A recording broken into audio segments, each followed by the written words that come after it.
Well, I'm really inspired by what you do. I think that, I've only been in St. Louis 2 years and I'm English. And, I was living in New York for 6 years and I was thinking about kind of, moving, permanently. And I just felt like unless I kind of move to St. Louis or see the rest of the country, I can't make that decision. I ended up here kind of discovering a lot, St. Louis is really trying to do stuff and it's doing its best. Yeah. It's not necessarily perfect, but it's giving it a stab. What I wanted to chat to you about was obviously the Fast Company article covers a lot of stuff. So I kind of wanted to go into other areas that kind of came up in the Wash U talk. And, I recognise that probably, you get the question, what are you looking for in a startup all the time? And I thought your answer was great around grit and tenacity. And that's no different to any, investor, really. So the things that I kind of got excited about was you talked about being the key maker rather than the gatekeeper. Yes. And then the other big topic I'm really interested in is you are very bold about just saying, my real goal is creating generational wealth for Black people. And what I find very refreshing about everything you're saying is that you are just kind of bringing it to everyone quite directly. You're not really skirting around the issue.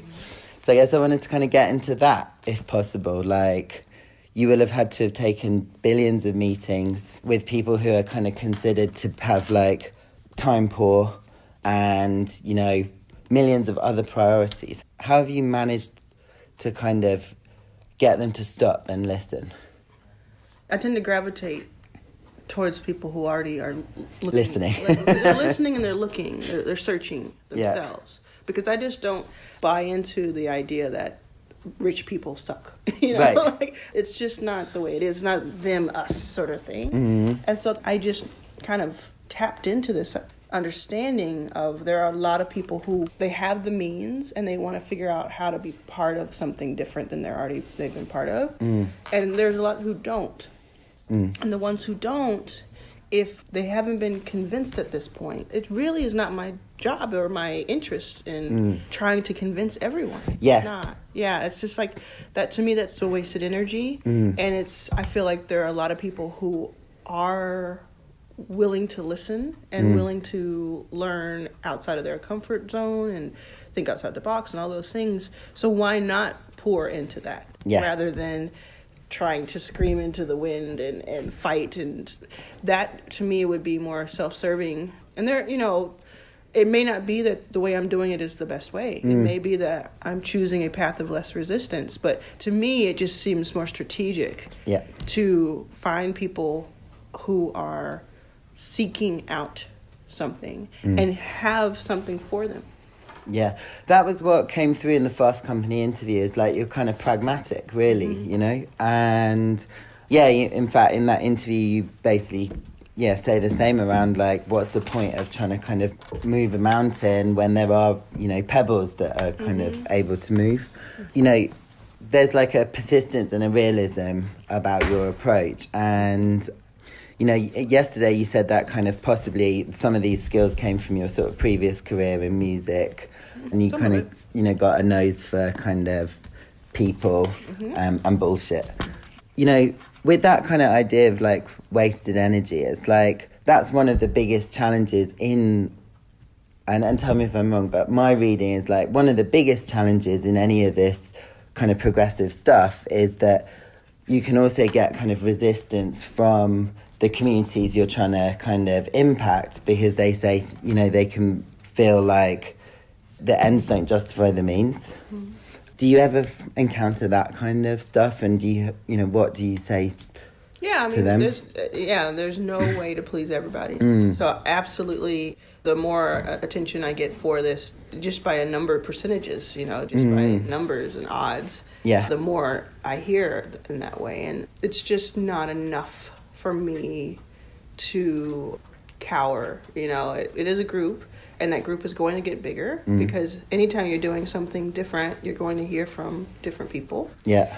And I keep an open mind with it because I don't know everything. So Yeah. maybe I'm going to hear something that changes the way I think of something, and that happens all the time. Yeah. But when it comes to people who are just simply standing on the sidelines, upset about something, and have no solution, have no better way of doing it, haven't done anything themselves, to me, they're noise. And it does surprise me sometimes, certain people's response, because it just feels like it's so uninformed and it's so self-sabotaging in a way. And it's like I'm trying to do something really cool here, and it will benefit you if it works. Why are you putting your foot in front of me?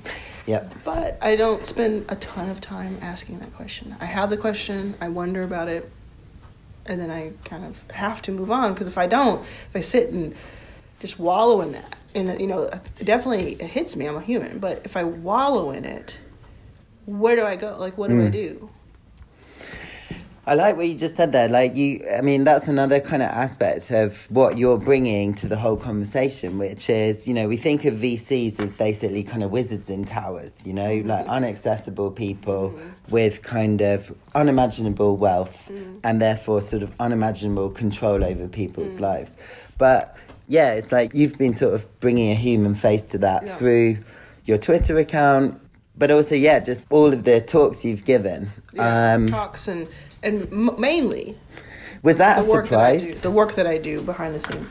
What was a surprise? Was it a surprise that people were so receptive? It wasn't a surprise that people were, I'm sorry, I lost the word that you said. Receptive. It was because I've spent so much time working one-on-one with people and really, really doing the work and really having these conversations. I found product market fit. Yeah. And so that part wasn't surprising, because we've been out here saying, hey, we deserve a chance too.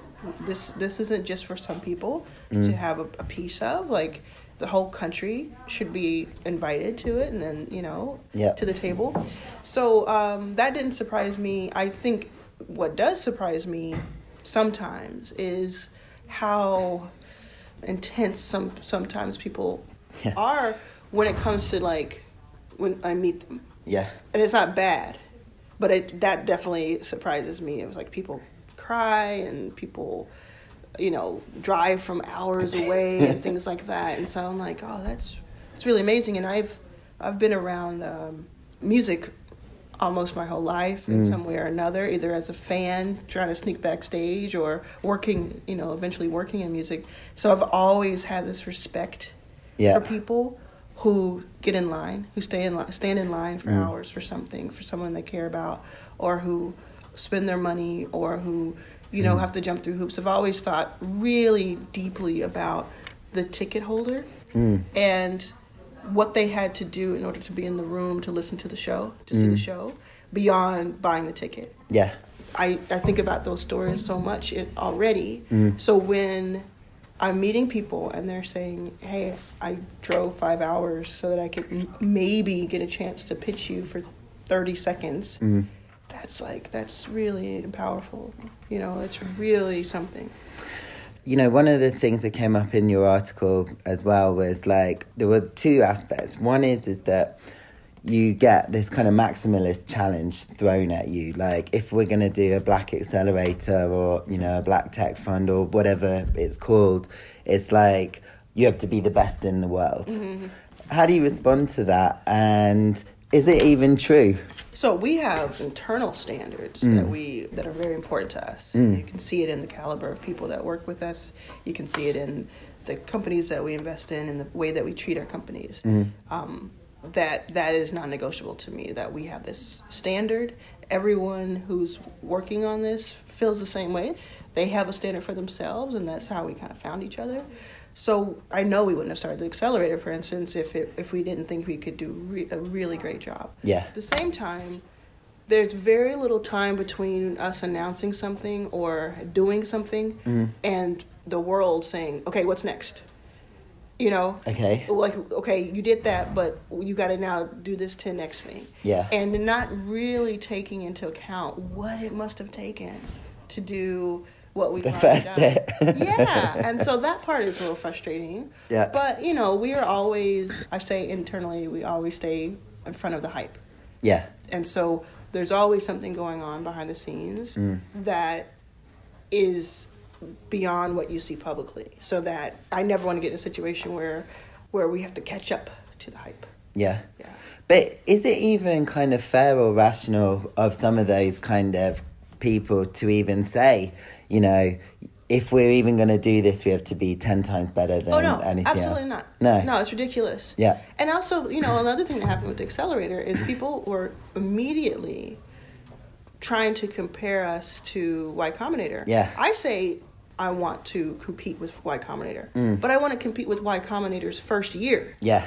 I don't want Exactly. to compete with Y Combinator's 15th year because that doesn't make sense. Yeah. And so that's the difference. You know, I do want to compete, but like the reasonable, you know, thoughtful people would understand that we, you know, like the different people say, well, why don't you do this, this, and this internally? You should do this, this, and this. And it's like, how am I supposed to make that happen with our resources? Like, how would you imagine? And what we've done already is pretty phenomenal. And we definitely constantly are put on this certain standard that's very odd, but it's something we're also used to. The same people that say you have to be 10 times as good to be treated as equal in venture, which has been said to me, were also the kids or the teachers who said, you have to make more than 100 on a test in order to be even taken seriously in the room. There are many times where I made the highest score in a test on any given day.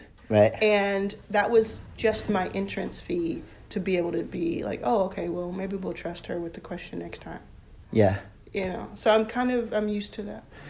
Does that relate to the kind of in the article you also said, you know, sometimes one black woman in a room of VCs has to represent all black people. Is that kind of part of the same idea, or are they kind of two separate ideas? I mean, they're related. Yeah. Like, and I said this last night to a few people.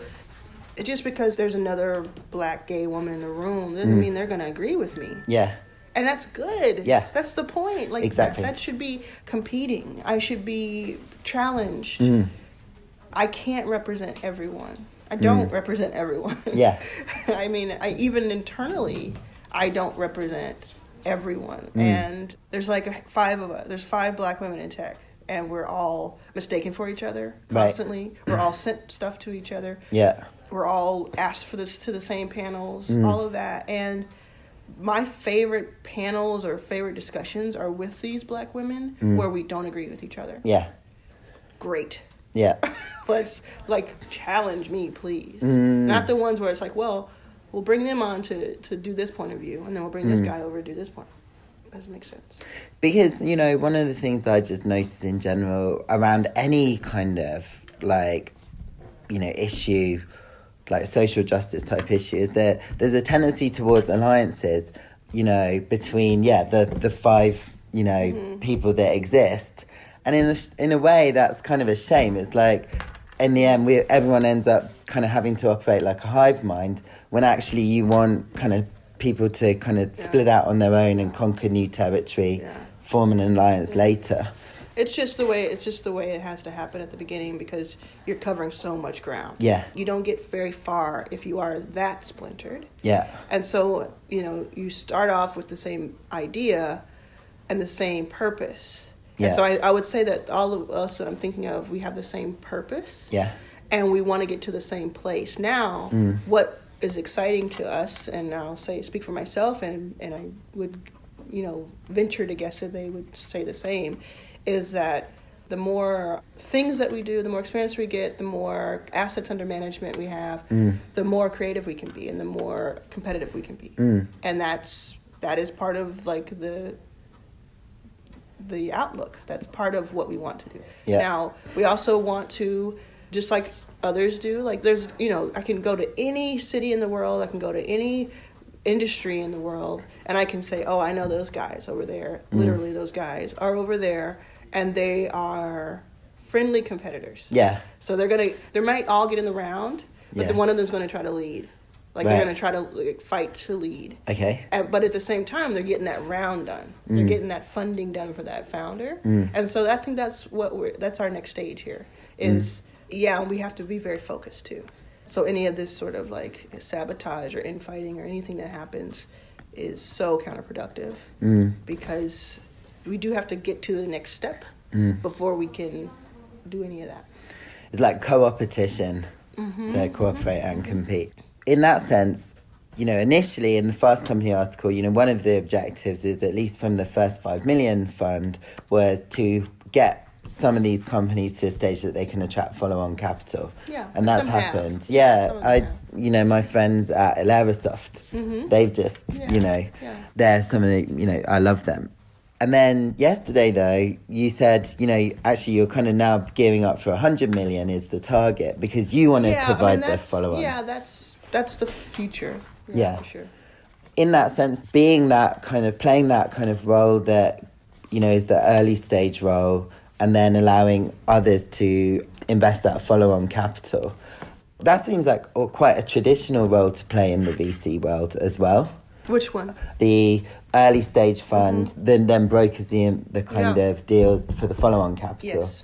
So was that kind of something you saw from the beginning when you were kind of pursuing this? Yeah. It's like, this is how other VCs work, I'm going to do that. No, well, both. It's how it's working. So we're not trying to... We're going to be VCs. This is just... Yeah. I wish I didn't have to explain my blackness every day. I'm just going to be a VC, and this is where I'm targeting. Yeah. This is our thesis. This is what we're doing. Exactly. So that's part of it. Another part of it is absolutely... I want more equity in these companies. Yeah. Okay.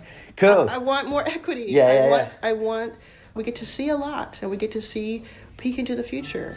And I don't want to sit on the sidelines and do all that. So that it's only natural that we get more and more capital under management. It's just a natural progression. The third thing is, it takes a long time, relatively long time, from the moment you think of something to when it actually happens. So if you imagine what's happening right now, what you see, that's why you asked about, is it surprising? Like what you see right now is a combination of 6 years. Yeah, 6 years. So from the reason I say we want 100 million is because 100 million is like every random fund. Yeah. That's not that crazy. Yeah. And we have to start, now saying it in order to get it. One aspect of VCs that I think is kind of obscure to the rest of the world is just like, where's this money coming from?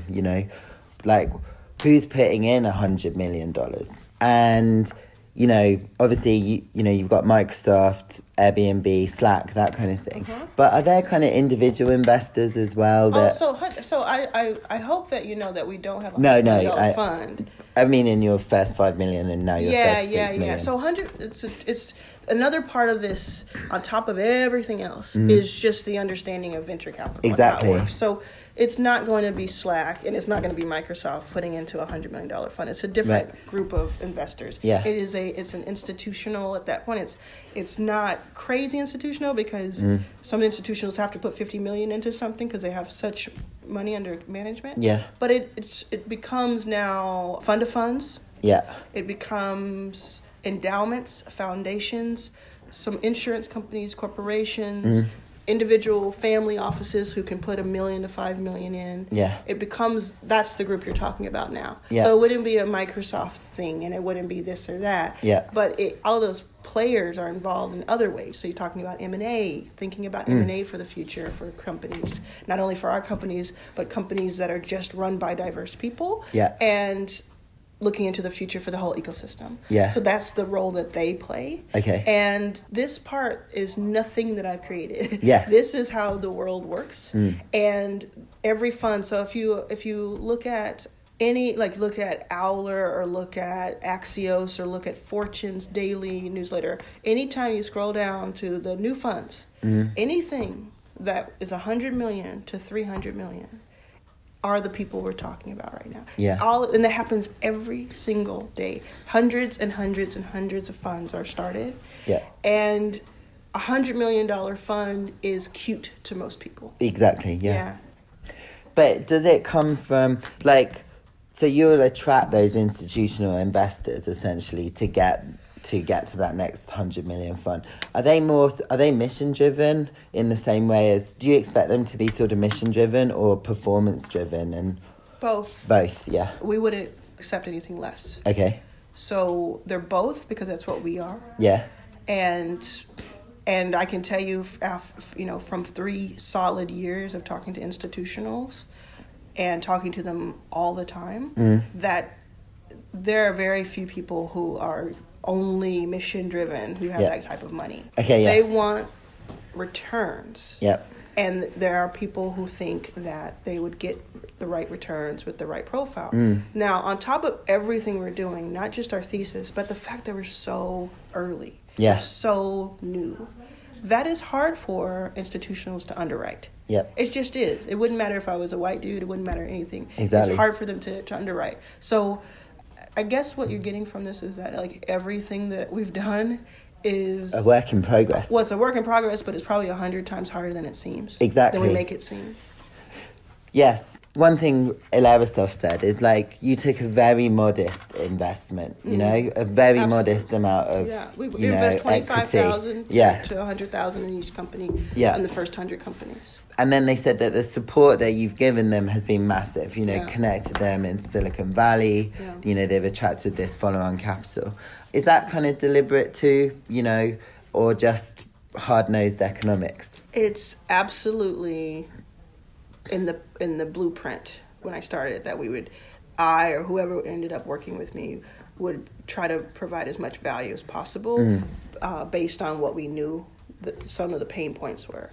The part about the check size is never my intention because it always is based on what we're able to raise. Yeah. So I raised all of that money that, and if I think 100 million is cute, right? Yeah. If I know that people think that, then you know what I think of 5 million. So, but 5 million raised 25,000 at a time is a life's work. Right. In 3 years. Exactly. Or 6 years at this point. And so I absolutely went out asking for more. I went out asking for 20. I went out asking for 50. Yep. That wasn't going to happen. It just wasn't going to happen with everything that I was facing. So I said, well, you know what? I know I need to write a check because no one is going to listen to me on the investor side if I don't. So then when I realized, okay, I'm probably going to be raising about $1 million a year here, or $1.5 a year.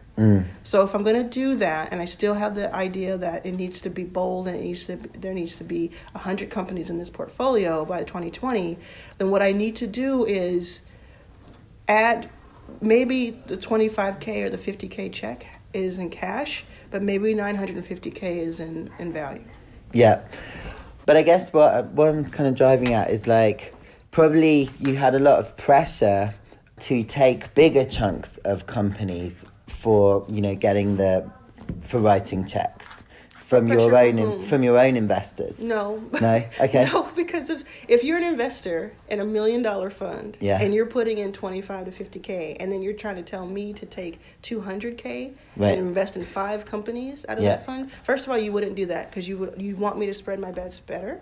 Second of all, if you're not putting in more, how are you telling me to create That's more great. From the ether? Yeah. And so, no, I think people got it, and I think the people who wrote checks got it. Yeah. They understood, like, this is going to be your case study. This is like, you're going to prove something here, or you're not. And if you don't, these people, the money was significant to almost everyone. I can't tell you that Mark Andreessen misses his money. Right. Yeah. But most people in our LP base, it's something that they know about, they keep tabs on, they care about.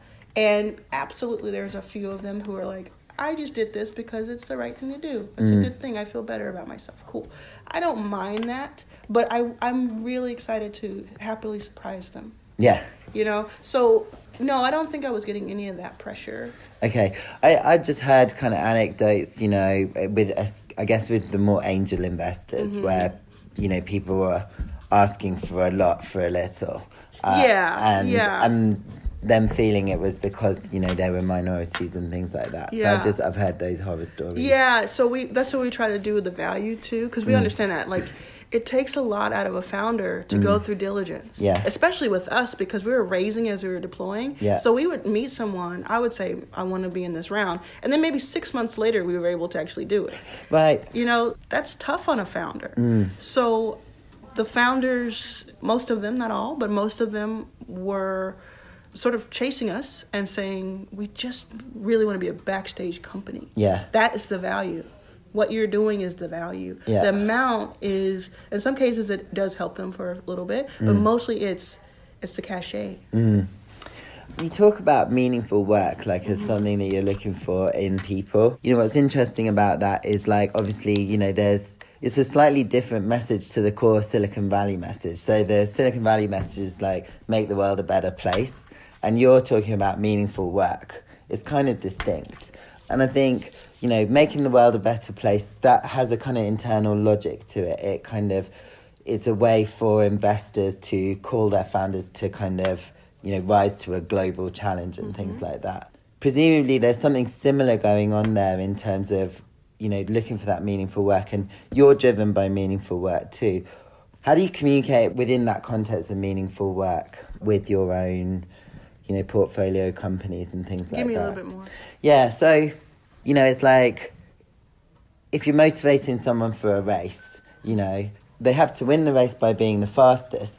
There's also a kind of physical limit to, you know, they need to kind of get through all of those kind of psychological barriers before they actually run it. Yeah. You know, and often it's like you'd motivate someone not just on the thought of winning, but what's possible, you know, from winning later in life. Okay. And I guess, and with the whole make the world a better place type thing, it's like everyone, it implicitly tells everyone to try and scale globally, you know? With meaningful work, it's kind of, it's asking you to dig in. Well, what I hear is you got to dig in and go far rather than go fast. And it's that's the different message. Yeah. I mean, that's interesting. I didn't realize I was doing that. So, yeah, I mean, I don't think I kind of set it up in a way where I'm telling people to do that, or I think a lot of stuff happens because I want to lead by example. Right. It's real easy to get caught out. Like if you're saying one thing and then you're acting a different way. Yeah. With the number of people I interact with on a daily basis and on a yearly basis, it's real easy to get caught out. So I love that. I love that I'm being held to that by my peers. Like that's really exciting to me. And so I guess I just didn't know that that's what I was giving off. But yeah, it's like, I mean, the world should be a better place. Cool. But like, let's be just real and authentic and make every day count. Yeah. And I guess when you're looking for that meaningful work in people, or, you know, companies, founders who are doing something they believe in, what difference do you think it makes to them, that mindset? Because obviously you've got it and you can see it in others, but does it lend more grit and things like that? They have it. Yeah. I am not. I may be inspiring certain things in people and in our founders. I'm not going to act like a false modesty thing, but I may be inspiring them to just at the very least be able to speak their mind or be able to dream bigger and all that. Yeah. But I didn't come in and like create these founders. They were there. That's already. The whole point. Yeah, they were there in all of their glory and all of their beauty already, and my talent was finding them and understanding their potential. Yeah. So I think as a portfolio, we're all sort of inspiring and emboldening each other to just know that there's more than we all imagine available to us. Yeah. So one just point of clarification is like, this first 5 million, it wasn't like you had 5 million and then looked for the companies. Actually, It was like happening simultaneously. Yes, and I've said that since day one. Yeah, and then this next 36 million, is that a different one? It's a different fund that was launched. I don't know when it was launched, earlier this year, and it was announced in May. Okay. And it's a fund where we're going to be investing $1 million at a time in Black women. Right. Led funds. And we're raising it. Oh, you're still raising it? Yeah. Okay. Yeah. Because that's interesting too. I think people think that it's just a big bucket of money. No, it's not. I mean, from day one, we've talked about it. And again, I'll say this: we're always ahead of what's out there. Yeah. There's always something happening behind the scenes that is not out publicly. So, yeah, that's all I can really say. What I've told people is that we'll make our first two investments and announcements by the end of the year. Right. And you can always imagine that there's more going on than meets the eye. Yesterday you talked about kind of a cultural shift as well. There's a sense in which kind of the representation you're getting right now in the media is kind of has the potential to cause another kind of wave I hope so. of cultural change. Yeah. Do you think there are any institutional issues that also need to be addressed? Like, it's not just Of course, but this is one way to do it. Like, you talk about investment as a tool. I love that. Yeah. What other tools do we need? Well, all of it. So I'm not trying to do everything. Yeah. I'm not trying to save the world. I'm not trying to do everything. I'm not. I think that there are a couple of things I can do really well that will help with this inflection point that we're in. And part of it was the boldness of investing in 100 companies. That was part of the reason I chose that number, because I knew we'd have to see a lot of companies to get to that number. So we'd have to prove that there were so many companies out there to begin with, whether they were good or bad or whatever. And then on top of that, invest in 2 to 3% of those companies. And then, and that's a discerning, I said discerning palate, like that is something that was important to show. Then the amplification of that, the speaking and the articles and now the Fast Company cover, I just know from the past month that will absolutely turn into something that is media related. Yeah. Media related means representation. Yeah. So I'll give you an example of how I think about this. So I have been offered things that would really just make me rich, personally, and make me famous. Yeah. In the last month. Just straight up, make me rich, make me famous. But you don't want to be Rihanna. But they wouldn't move the needle in the right way. It would represent us in the wrong way. Yeah. It would be this glossy, fake crap that's not real. Yeah. So I've said no to it. At the same time, I'm saying yes to things that have to do with media and representation that I would get paid for. Yeah. But they're the right, in my opinion, way of representing. I can go to sleep at night feeling, and they wouldn't be the same amount of money. Yeah, it would be less, you know. But it would be like, what does that mean in 20 years? What would it mean in 20 years if my life story were told correctly? And since I know I've had these conversations and meetings with people all over the country, I know that it resonates with certain people. What would it mean to have that shown correctly, to have the book written correctly with the right rights and the right control over that for less money but with more control? What would it look like to have the ability to create shows and to work and have other people represented? Those things I think about in a very methodical way. Because I know that whatever there's this actress on General Hospital, who I love, and she's one of the cast members was leaving, and so she tweeted, "You're wonderful. I'm gonna miss you." She said, "Think carefully about what you want, because anything you want will happen. Like you have, And so I thought about that. Like if I think about it hard enough and then I execute, I can make some things happen. So I need to be really intentional about how I'm wielding that. And so I think about how many companies must have been started after the Social Network movie. Truly. Like good ones, bad ones, terrible ones, awesome ones, because they saw themselves. These dudes at college saw themselves and said, "Oh, well, if that dude can do it, I can do it." Absolutely. I mean, I feel that very strongly. Like, you need to recognize yourself in someone else. Yesterday I loved what you said about, you want your nephews and nieces to see an entrepreneur that looks like them. And they can have Rihanna too. They can go and be Rihanna too, but at least you're kind of giving them a choice. I mean, there's a lot of stamina you have for the long game. Where does that come from? And it can't just be will. I feel like there's an intellectual framework too. Well, thank you. Tell my high school teachers that. It's to me, it's again, not 100% of this is about like it being the right thing to do. Yeah. A lot of it has to do with me just being kind of a nerd. Yeah. And saying, this could really work. Like, this could really work. This could really make a change and change the future from what it already was. And I'm already seeing evidence of that.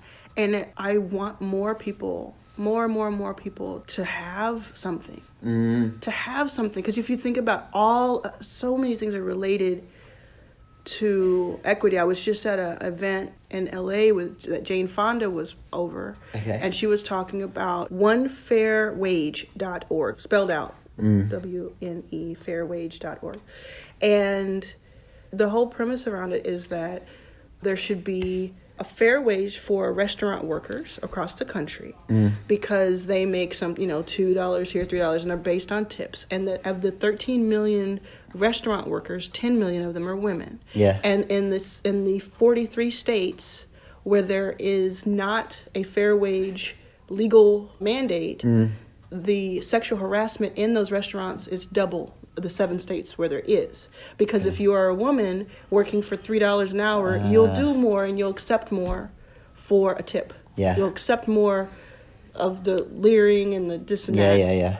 And I just thought that was so powerful. And it's things like that where it's like, we talk about all these major things in the world and in the country that we're really worried about, like our education is pretty poor and, for supposed to be the number 1 country in the world, and homelessness and not to mention, let me get me started around global warming and things that could take us all out in a few years. Right. But I think a lot of that can be addressed by more people of color and more women having more ownership of things. Yes. And so if I can be a part of making that go from 10 to 12, let's crank it up. Yeah. Why not try it? So one thing is also interesting is you're going global. You're not just about America. Actually, you're Right. launching a fund in Bullish England. bullish on America. Bullish on America, yeah. but you're doing something in London too. I think that speaks very powerfully to your overall philosophy too. That it's beyond just mission driven. It's just much bigger. Yeah. You talked about a case study.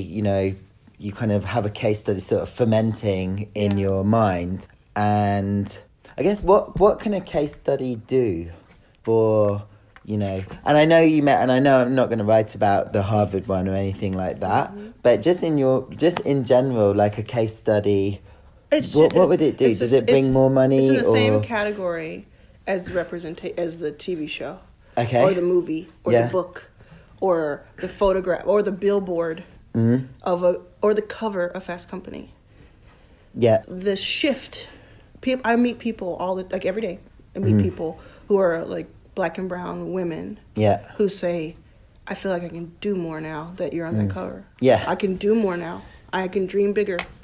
Simply because of that. It's emboldening. So a case study is, please take our example, and it's not all going to be perfect. Yeah. It's not, but please take this experiment that we're in the middle of, or in the first stages of, I should say, and study it, replicate it, challenge it, say I can do better. Please do better. Please tell me you can do better, and then invest in 100 companies that are by women and people of color. Please do the same thing for veterans. Yeah. Please do the same thing for disabled people. Please do the same thing for very specific categories that mean something to you. Please try to prove me wrong. And, just the power of being an example is, I think, the strongest thing. That's the only, truly, I know that I will be wealthy because of this fund, because of Backstage over the next few years. I know it. It's not a question to me. Yeah. But